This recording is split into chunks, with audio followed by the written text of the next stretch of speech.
and welcome here to another Kerfuffle showcase. And I am delighted to have with me today Fraser Sutherland from SME Professional. How are you, Fraser? I'm very well, thanks. Looking very dapper there, very dapper. You're not going full prop techie like me, but I like that. You come from a much more serious end of the market than I do there. We're talking here today about SME Professional, which many people will know as a full CRM lettings and accounts package, and indeed sales system for estate agents there. The title is Innovation and Integration in the Property Software Market. Before we get into some of the detail though, Fraser, could you just give us a bit of background? I think it's always really important to understand.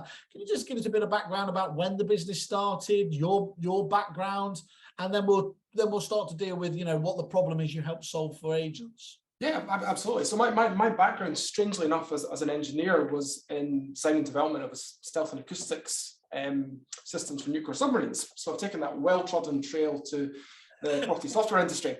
So literally when somebody says it's not like rocket science or not like, I literally remember when I had it and we were talking about, I think it was going to be about 6 months to deliver the project. They said, you're not building a nuclear submarine. So this is an area you know specifically well.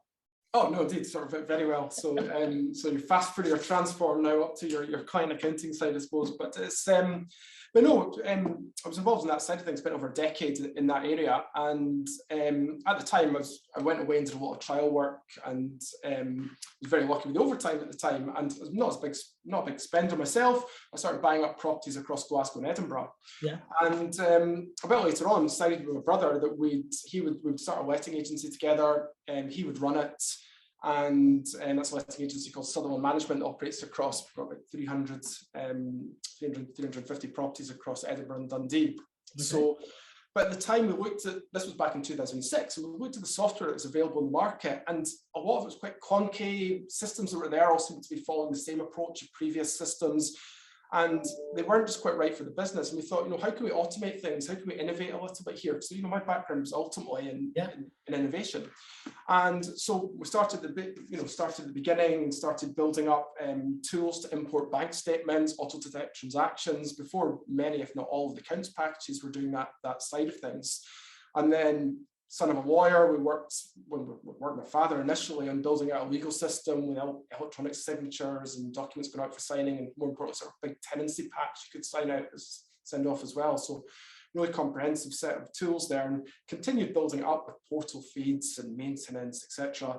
And we began to realize that what we had was so different from anything else available in the market that it'd be foolish not to make it commercially available for all companies.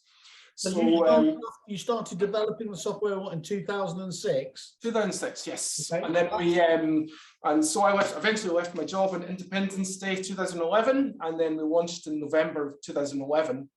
And you know, initially we've, you know, across Scotland, we've now got an absolutely massive market share where we started. We don't advertise, we don't market. It's been very much a word of mouth business where thankfully, you know, customers have 3, 4, 5 times recommended us. And you know, now we've continued that sort of spread right across the UK now. So yeah, just 11 years in with the business, and that's great though. But that's one of those, not to get all Avengers about it, but that's one of those origin story where you're solving a problem for yourself. So, you know, people like Christian at the depository had a problem with the end of tenancy, felt frustrated in his own agency, went and did it. And actually it's a very similar sort of story to yourself, isn't it? Looked at what's out there, there's nothing quite fits what you believe it should be doing, and gone out there, and kind of the MVP was your own business. No, absolutely. And, you know, it's like coming from the technical axis myself, it's like with our business, it continues to be that we try to, you know, drive sales in our products with sort of technical excellence in the different areas of the software. And again, trying to think differently in far more depth than you might see elsewhere in all the different sections that we've got.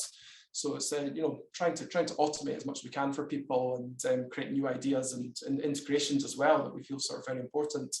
Well, that's great. I mean, one of the things that I absolutely love about this, it's my chance to get my hooks into a business like yours, because as you said, you've been, you know, loads of clients in Scotland, but actually you've landed, landed and rolled out to one of the 2 largest franchise groups in the UK as well, and have been rolling out at pace down here, haven't you? So this is really a product that is going places, isn't it, at the moment, in that most difficult of prop tech challenges, really, where you know, there's lots of very good sales packages out there on the CRM side of things. There's some that just do lettings and accounts, but when you are faced with the choice of bringing those two together, there ain't much out there, is there? So this is really, yeah. And it's like this for this franchise group and all the different brands they've got. They've been absolutely fantastic to work with. So I think we've rolled out to just about 400 plus of their offices. wow. And but what's really nice is, you know, we're the right size of agency where we can actually take on their requirements and look at some of their sub brands and how they might operate differently, and design and develop specific tools for them, and other integrations as well with products they themselves use from that side of things. So yeah, but I mean, ultimately we supply everything from your smallest new start agency up to your I say your large franchise groups, and you know, your 2,000 property agent and high street, that sort of idea. Amazing. And I always ask myself, I challenge myself to kind of say, so what's all this stuff? But actually, one of the very real benefits of having, you know, a massive 400 plus agency like that is that, you know, scalability of course isn't an issue to pretty much everybody. They know if you can handle that, you can pretty much handle anything there. You tend to realize that if you can do the sheer numbers there, you're not going to get, you know, the system's slowing down as some packages do when they only deal with just small agents and everything else. So I'd say we tend to. And then you've got that complexity though, haven't you, as well, Fraser, around it as well. Is you've got multi-brands in there as well. That's an everyday challenge for many businesses that you really scuppers a lot of the suppliers out there. So there are some real benefits, aren't there, in terms of having these big boys on board for the everyday client. No, absolutely. It's always nice because, you know, we work very, very closely with our customers in terms of feedback. We're doing regular sort of working groups and focus group sessions, and you know, ultimately as a software provider, we probably do about 10 software releases on average per week, and we've been doing that for many, many years. So, you know, we're constantly pushing on with every section in the software. So how do you feel you help agents best then? If you were caught in an elevator and somebody said, okay, I understand you do, you know, sales, lettings and account software, where do you feel your sweet point comes though in helping solve agents' issues? I think there's a few different things. I mean, first of all, there's the level of detail that we go into in a system, and you know, for example, every system out there will have a safety certificates management system, but most of them might just be a date box for the gas safety, for example. But with our system, it's what we try to do is separate each function of a business out into the various different processes. So rather than thinking property, or landlord, we're thinking process. We're thinking about your safety certificates. We don't want you going in and out of properties all the time. We want everything presented in one software management tool for the compliance side. And with that, we put a level of depth I don't think seen in other software packages, whereby we've got all the information about each individual certificate type, who it was done by, when it was done, and then it's all coming up with when they're all due on the page. Click of a button, it'll send off emails, instructions, and you know, all through the system, we've got areas where we are sending off emails, which might save 4 or 5 minutes of time. It's nothing complicated, but the level of them in there and the level of control in the system, it's a very data-rich system, it's a very text-driven system to a certain degree, but we can provide a lot of information to people on each screen. And then on top of that, it's the reporting on top that we, rather than the traditional Excel exports, which of course we have as well, we've got specialized reporting pages, like for example, looking at certificates per certificate type and how it's reported on, and all the information that appears on the screen at that stage. And that's replicated again across all the inspection side of things, the maintenance side, you know, with inspections, rather than just being simply coming back from inspection and setting a 90 days later type date, we've got all sorts of information about how long it's been since the move-in, how long it's been since the last inspection, how long, you know, splitting all up by loads of different inspection types, putting routes on them across the city, that sort of thing. So it's building up that extra level of information. So it's very much a data-driven system.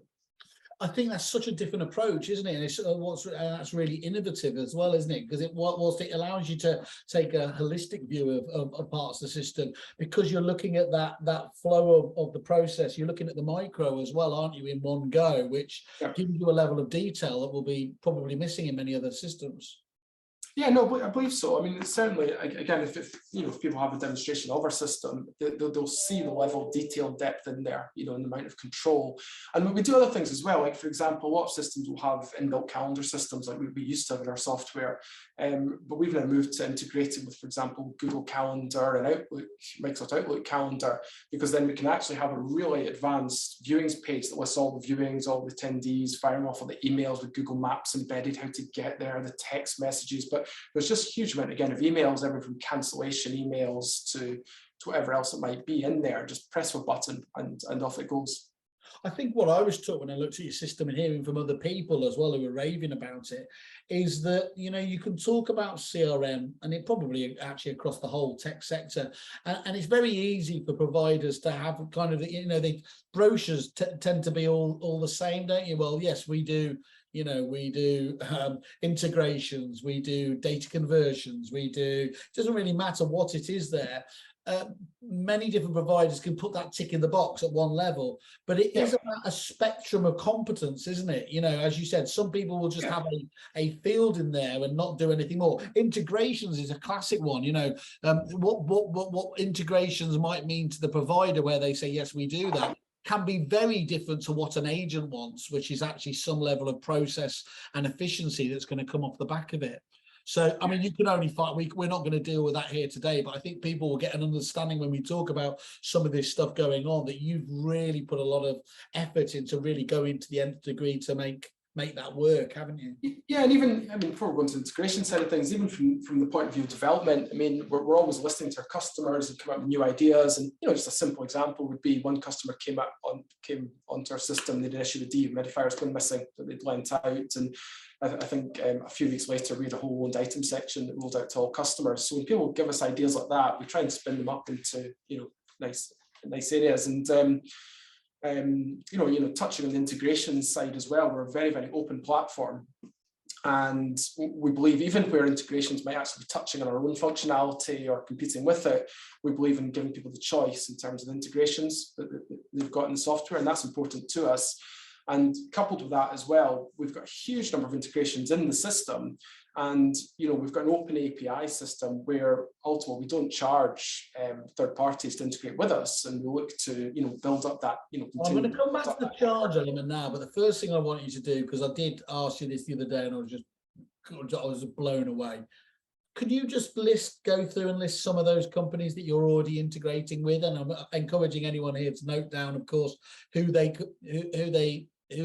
have in their supply stack within the business, because of course many of the different CRMs, the critique that comes back is, oh, I just wish they integrated with my key providers, and you have such an open approach to this. It's worth talking about in a bit more detail. Do you mind running through a few of those? It might take a while to go through, but no, absolutely. First of all, with the likes of say Fixflow, and we've been integration for years with Fixflow, but recently we've finished a massive integration with them in terms of the Fixflow Plus software. So it's a completely bi-directional integration, and actually worked very close to their development team, so that we actually updated our software to reflect a lot of things in their own. So that's been fantastic. But what we tend to do is we develop sort of suites of connections that allow a particular type of product to integrate with us. And as they go live with us, we also work with them to expand out for any additional information they need. So say, for example, inspection software, we've got the likes of TouchRight, iSurvey, I think are now called Hello Reports, inventory-based KPR, and many others on the inspection side integrated with. We've got, if you're looking at the marketing side, we've got Akaboom, we've got ActivePipe. I think we've got one of the most comprehensive integrations out there with Briefy Market. We've got, utility changeover. Historically, we had exports to go to them. Now we've got full API integrations with the likes of, say, Itria, Moving Hub, Help the Move, and others. Tenancy deposit schemes, I think we were one of the first to integrate with the likes of TDS and DPS with their API suite. So that's all in there as well. Safe deposits and LPS for our Scottish customers. And I think we're working on a My Deposits API integration at the moment. Referencing, we've got the likes of Let Alliance and Hazelton Mountford. And it's important to say as well, with some of these integrations, it's not like we're just firing off a name and an email address. It's just bringing the whole suite of data across. They're really comprehensive. Viewings, we've got the likes of Inspect Real Estate, we've got the likes of PayProp from the financials, and key management, KeyZap and Keyware. And again, we've got a great key management system ourselves, but we believe if people want to use these other systems, they should be able to do so. And we also welcome any introductions from customers for their own other suppliers. We're always more than happy to discuss integrations as well. Wow. I mean, we have got a full, I always encourage everybody to go to the landing page, look at SME professional on there. And of course, we've got a lovely integration section. I'm going to have to check on how many we can include in there, because I think you might be stressing our limits on that phrase, to be honest. That extends to all the major and minor portals in the UK, and also most of the bank systems in terms of. I was going to say, because the bank systems is a key one, isn't it? Certainly, it sounds like you were the first or one of the first to start importing those bank statements into the software itself for efficiency, wasn't it? Yeah. So effectively, you might have, say, 1,000 rent transactions coming in. You import from the proprietary bank file formats. Just literally download from bank, import to your system, and I'll maybe auto assign 90-something% of those transactions for you. So it really looks to automate all that side of the client accounting as well, all the way down to creating the back schedules and firing out all the statements to the landlord, even with embedded links in the statements to bring up all the receipts if you wish them to see them as well. So that's really important, because actually a lot of the packages professing to be good on the lettings side of things don't go to that level of detail, do they? No, I mean, it's certainly, I think when we first started, I think the first 26 companies we ever took on had about 26 different finance models. So we tried to create a system that's got as many different ways of working in the finances as possible. So it's comprehensive. So it's, so it's nice.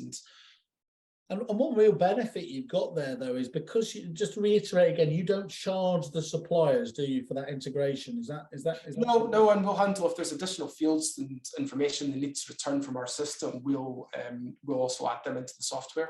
So what we try and do as far as possible is, as I say, develop these suites of what are called API endpoints for these third parties to integrate with. And then by doing that allows us just to continue to expand it for each of their needs. So I think, for example, Tenant Shop are doing integration with us at the moment as well on the utility swap overside, and they've actually expand a number of different options in there as well, which we've just done. So I think we're going to have to check, Fraser. I think you might be our most integrated partner to date. So that's, I don't know, if we haven't got a badge, we do need to come up with something for you. But it's nice to have a really open approach like that, because it's hard doing that work, isn't it? Keeping up all those integrations and everything else is not without its resource challenges and everything else. So for you to say, actually, we believe this is really important for our partners, and that's why we're doing it, is a lovely bit of customer service. Yeah, no, I think it's good. I say you want to give people, you don't want to be a closed system. You want to be as open as possible and just give people the options, if you know what I mean. You never want to think they're, if they don't like the way a particular way a section in any software works, have the option to go to other third party bits. They might suit their business model a little bit better. I think that's always important, just keeping that flexibility, really. Okay, cool. So, I mean, that's just one aspect of it. What, you mentioned there from the very beginning, you were looking at kind of doing new things. Why is innovation so important to you and your business? I don't know. It's more important than anything to me, actually, really, just the combination of customer service and innovation. It's like, as I say, I'm from a technical background. My passion is developing systems and developing ideas and working with people to, if people got a problem. And it's, we as a business, we always say to our team, we don't do sales pitches to people as such. We consult with them, we speak with them and identify their problems. We show them our software and how it can help and assist them. So it's just all about that technical side. And I think as a business owner, you either take the viewpoint that you push very heavily in your sales and marketing on a product, or you develop it heavily technically and use that word of mouth to sort of spread across the country. So we've gone the latter, and the whole team enjoys working that way. Well, I think if you're talking about that word of mouth, I can well imagine, looking at what we've just been, it sounds like you can be talking about the home of innovation and the home of integration as well, isn't it? Because there's two go hand in glove together there, but that's got to be a really rewarding for it. And what do your clients say about, when they've moved from all these various different systems and everything else there, and they get bedded down into the SME professional way of doing things? What's the feedback what are they most surprised at about getting on board with you guys? I think it's the customer support, usually, more than anything. I mean, sometimes people come across, it takes a little while to get used to spinning across to the process around property. But you said to me, you said that's probably the biggest challenge. It's literally a kind of a headspace challenge, isn't it? It's like, Because a lot, let's be honest, people have been using a system like CFP. They've almost been indoctrinated, haven't they, using it for like 2 to 3 decades or something else there. So that change culture is going to have to happen anyway if they're going to get to learn new things. But especially the way you go about it, it does take probably a bit longer to get. Yeah, because I think we don't ever, we always think about what is the status quo at the moment, what can we do a little bit differently, and I think that the key to us is we're it's almost like software systems previously, as a new one came out, they've looked at the previous ones and replicated what's there and maybe added a little bit on top, but we've tried to rip it up a little bit and start again in certain areas, and that's worked quite well for us. I mean, we're well established, obviously now going 11 years, but it's all down to just constant incremental updates and additions as well. I think it's important. Yeah. So so I think customers come from, I mean, as I say, customers come from virtually every other package out there to us. But the other thing to say is customer service is the big thing that people. Well, I definitely want to get onto that in a second, but I want to look, because that incremental updates as well. You mentioned it a while ago. There is, rather than where some suppliers will look at big quarterly updates if they're lucky, to be fair, or 6 monthly, and then they probably have their head in their hands panicking as to whether the upgrades. You don't have that approach, do you? That incremental improvement thing also works with those. Did you say weekly? Yeah, weekly. So we usually do 9-10 releases weekly. So we've got quite an agile approach to our development. We tend to have our product team working very heavily with support team, working very heavily with the development teams. We have these teams come together for different projects. We usually got a mix of larger projects in the go and smaller releases. And smaller releases might be new filters added to a page, or someone wants new information on a page, that side of things, quite simple. Or it might be, as I say, just a brand new integration that's going out. And does that mean, because you're constantly working on the package there are less massive changes, so there's less things that can go wrong with the package, if that makes sense, isn't it? Because you really want to put that to bed in terms of you're not doing these upgrades because there's anything per se wrong, is it? It's literally just keeping the innovation trail going. Yeah, I mean, like any other one, we get occasional bug coming up that we're always very quick to resolve if that was the case. But usually cosmetic things. But no, I mean, yeah, it's just pushing on constantly with the development. So. What is there a perfect size client for you? I mean, you mentioned, I know you've got, obviously, because at the moment you are servicing across there, but is there ones that would naturally kind of fit into the SME professional way of doing things, or is it literally you can cater for across the sector at the moment? Yeah, I think typically speaking, our traditional client would be somebody who's got, say, for example, let's say a single branch with one client account, and they might have anything from 10 properties to 2,500 properties. Or it might be a few branches working together off the same client account. I mean, or it could be a franchise network. That's 90% of the industry, isn't it, really? I mean, where we're probably not necessarily the best setup of system for working would be if it was a national chain that had a single back office handling one client account across a huge number of offices. So while we could adapt our software to that if a customer like that came along to us, at the moment I'd say we're more suited to the up to 2,500 per branch type office. I think it's really useful to understand, actually, and as you've got that history of being able to meet those demands, that's really good for people to know as well, isn't it? So just talk to us about then that. Let's start with the onboarding, actually, and then we'll move on to customer service, if that's okay, because there are so many packages, as we know, that they very rarely just work straight out of the box, don't they? And CRM itself, from the what most people would say is the most nightmarish, at least in their heads, that data conversion and moving to a new package fills them full of dread. It's really important, I think, I always mentioned, it's really important you don't overstate that difficulty, because that is what stops a lot of people from moving from packages that just aren't working for them. And that opportunity cost of sticking with a package that's not working is crazy, isn't it? But what's your approach to that kind of hand-holding to get them live? Yeah, so we've got a dedicated onboard migration team. We've migrated from most systems out there, so we've got, we can talk people through exactly what we need them to do from that regard. We take a nice approach. We've got, I think some people, when they're migrating, they make the mistake of automating too much, which can lead to failure sometimes with these things. And at the same time, you don't want it to be too manual. So I think we've got a nice balanced approach where we've got lots of computerized scripts that are written to filter and clean the data. We've got lots of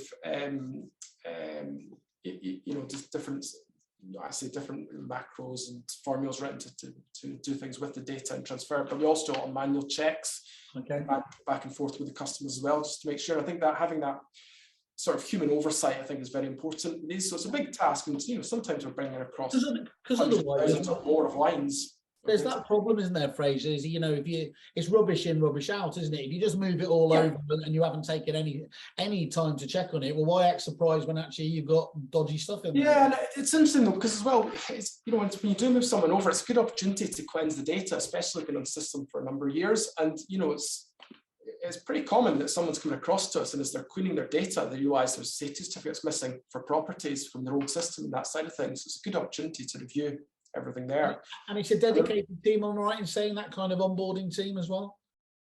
Sorry, can you repeat that? Is a dedicated team to help people get involved with that? Yeah, okay. Yeah, cool. So we've got a dedicated team there, and then we at that stage we then go over to the sort of training side of it. So we've got a dedicated training team there as well, and they will do a whole series. We tend to try and do two to 3 hour sessions with them, so we don't swamp them with a whole day's worth of training. Yep. So we'll do sessions in all the different bits, make them aware of the system, go through it all, and then once that's finished, once they're actually going live, we go through what we call walkthroughs. So for example, the first time someone's doing a finance run, we'll have a dedicated member of staff that day on hand for them, and they will continually do screen shares back and forth with them during the day, while they'll be watching what the customer's doing and telling them exactly what to do to make sure they're happy and confident with that. And we'll repeat that second time as well if we need some additional help there. Then coupled with that as well, with the support team as they're going live, what we try to do is have sessions, 45-minute sessions every 2 days with them, so we can catch everything that they're doing, speak to them about it, answer any questions. Really good. And coupled with that as well, we've got webinar sessions that run regularly. They're actually especially good if you've got new staff starting. You don't want to pay for training all the time for them. You can just come and send them on our safety certificates webinar or inspections webinar. And finally, we've also got our help section. If you're in any section in the software, press the button for help and it'll bring up articles just associated with that section. So it's quite quick to find information, or you can search across the help side. And we've also got computerized walkthroughs as well, where in some of the pages where you press a button in the bottom right, it then says what you're trying to do, press the button, and then shows you what fields to press in what order and how to do it all. So that's through quite a lot of software now, but we're continuing to roll that out to more and more sections, so it's proven quite popular as well. So you've got a whole blend of different approaches there, haven't you, to try and really make sure, I mean, it's obviously in your interest. One of the things that frustrates, I know, software providers and indeed the clients is where they say, well, we're only using, half the system or even less or something there. What you're talking about there is constantly trying to get that usage and that, I suppose, ultimately satisfaction with the system up to its as maximum as it can be. No, absolutely. I mean, you want people to like your system, you want to keep developing it to make sure it meets their needs. So yeah, absolutely. And it's with the support team itself, we've tried our best to try and recruit as many people from industry as possible. So we've got ex branch managers from the property industry, we've got ex senior property managers, we've got ex client accounting specialists from that side of things from the property industry, and we've mixed that in as well with ex teachers and that sort of thing. So we've got a good, we look for really good skills in our support team because it's so important, if you know what I memean. And we're all UK based as well, which I think also sometimes helps communication wise and that side of things. Well, it definitely can, can't it? I mean, if you think about, a normal prop tech call might be, literally, how do I do this? How do I do that? Even on sales CRM software, it can be very difficult. When you're getting into more detailed levels of property management, certainly into accounts, that's where you can't just have a drone, can you? Essentially a help desk monkey, as people would unkindly call them, and everything else. You need to, somebody needs to understand how important this is and how do you actually, how do you get to the bottom of this in the quickest possible time? No, absolutely. And I mean, we're based in Edinburgh, our offices, and Edinburgh's fantastic as a hub. It's so easy to get to us by train down the East Coast Main Line, or we're not far in a flight from anyone domestically as well, or that sort of thing. So we're always happy to welcome people to our offices, meet the team in person, and go through any sort of challenges they might have in their businesses that they'd like us to look at.